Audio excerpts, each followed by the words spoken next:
इंदौर मध्य प्रदेश का एक ऐसा शहर है जो केवल वाणिज्य व्यापार की राजधानी नहीं है, बल्कि इतिहास, संस्कृति और आदर्श जीवन शैली का भी प्रतीक है। ये वही शहर है जहां अतीत की गूंज आज भी हवाओं में महसूस की जा सकती है, जहां हर सड़क, हर इमारत, हर बाजार अपनी एक कहानी कहता है। 18वीं शताब्दी में मराठा साम्राज्य के होलकर वंश द्वारा बसाया गया ये शहर महारानी अहिल्याबाई होलकर के शासन में एक नई ऊंचाई पर पहुंचा। उन्होंने न केवल इंदौर को व्यवस्थित किया, बल्कि इसे धर्म, संस्कृति और जन कल्याण का केंद्र भी बना दिया। मंदिरों की घंटियां, धर्मशालाओं की छाया और सार्वजनिक सुविधाओं की व्यवस्था, ये सब इंदौर की आत्मा में रच बस गया है। यहाँ मराठा, मालवा और राजपूत परंपराओं का अद्भुत संगम है। यहाँ होली रंगों का त्योहार नहीं, बल्कि रिश्तों का उत्सव है। दीपावली केवल दीपों की रोशनी नहीं, बल्कि उम्मीद की चमक है। और गणेश चतुर्थी भक्ति के साथ साथ सामाजिक एकता का भी प्रतीक है। राजवाड़ा पैलेस की शान और लालबाग पैलेस की भव्यता, कांच मंदिर की आस्था और पाताल पानी की गूंजती खामोशी और सराफा बाजार की रातों की रौनक इंदौर को एक जीवंत शहर बनाती हैं। लेकिन इसी शहर से जुड़ी एक घटना ने पूरे देश को झकझोर कर रख दिया था, जब 23 मई को इंदौर का एक नवविवाहित जोड़ा राजा रघुवंशी और सोनम रघुवंशी अपने जीवन के सबसे खूबसूरत पल बिताने के लिए और मेघालय की हसीन वादियों में हनीमून मनाने गए।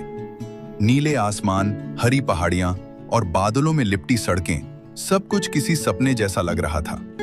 लेकिन तभी वही वादियां जल्द ही एक भयानक रहस्य की गवाह बन गई और राजा और सोनम अचानक लापता हो गए।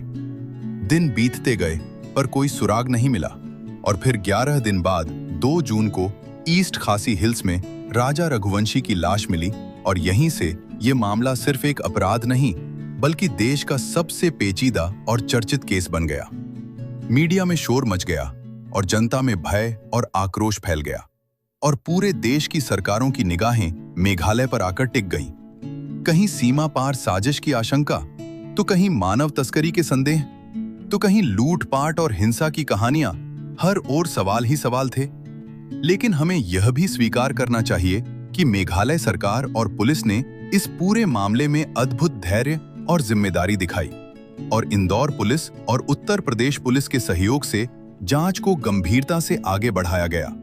और फिर कहानी ने एक ऐसा मोड़ लिया जिसने सबको चौंका दिया, क्योंकि उत्तर प्रदेश के गाजीपुर में एक महिला ने खुद को पुलिस के सामने पेश किया और वह महिला और कोई नहीं, बल्कि वह सोनम रघुवंशी थी। यहीं से पूरी कहानी एक आईने की तरह साफ होने लगी और फिर सोनम को हिरासत में ले लिया गया और कुछ दिनों के लिए उसका रिमांड भी हुआ और पूछताछ चली और धीरे धीरे सच सामने आने लगा। तभी इस कहानी में एक नया नाम उभरा, राज कुशवाहा। दरअसल राज कुशवाहा सोनम के पिता के व्यापारिक कार्यों में सहयोग करता था और उसका सोनम के घर आना जाना एक आम बात थी। और इसी दौरान सोनम और राज के बीच करीबियां बढ़ती चली गईं।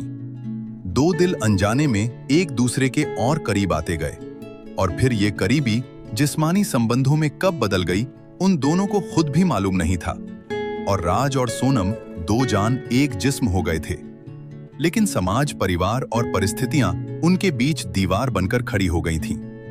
मीडिया रिपोर्ट्स के अनुसार सोनम एक प्रतिष्ठित परिवार से थी और राजा रघुवंशी भी एक सम्मानित परिवार से ताल्लुक रखता था। ऐसे में राजा और सोनम का विवाह तय हुआ। लेकिन कहा जाता है कि विवाह से पहले ही सोनम का मन उसके प्रेमी राज कुशवाहा के साथ बंध चुका था और यहीं से उन दोनों के प्रेम ने एक खतरनाक मोड़ ले लिया।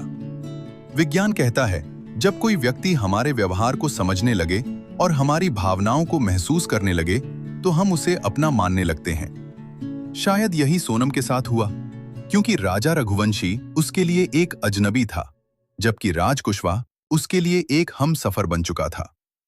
लेकिन प्रेम में जहां साहस और त्याग होना चाहिए, वहां सोनम और उसके प्रेमी राज कुशवाहा ने गलत रास्ता चुन लिया और राजा रघुवंशी को अपने रास्ते से हटाने की योजना बना ली। लेकिन प्यार का मतलब किसी की जिंदगी छीन लेना कभी नहीं हो सकता है साथियों। ये कहानी किसी को अपमानित करने के लिए नहीं है और ना ही किसी एक को दोषी ठहराने के लिए है, बल्कि यह तो हम सब के लिए एक भयानक चेतावनी है कि हम अपने परिवार को समय दें और अपने बच्चों की दोस्ती पर नजर रखें और उनकी भावनाओं को समझें। उन्हें यूं ही अकेला न छोड़ दें, क्योंकि हमारी थोड़ी सी लापरवाही उनके लिए भी और हमारे समाज लिए भी घातक साबित हो सकती है। इंदौर आज भी अपनी विरासत पर गर्व करता है और अपनी संस्कृति पर मुस्कुराता है और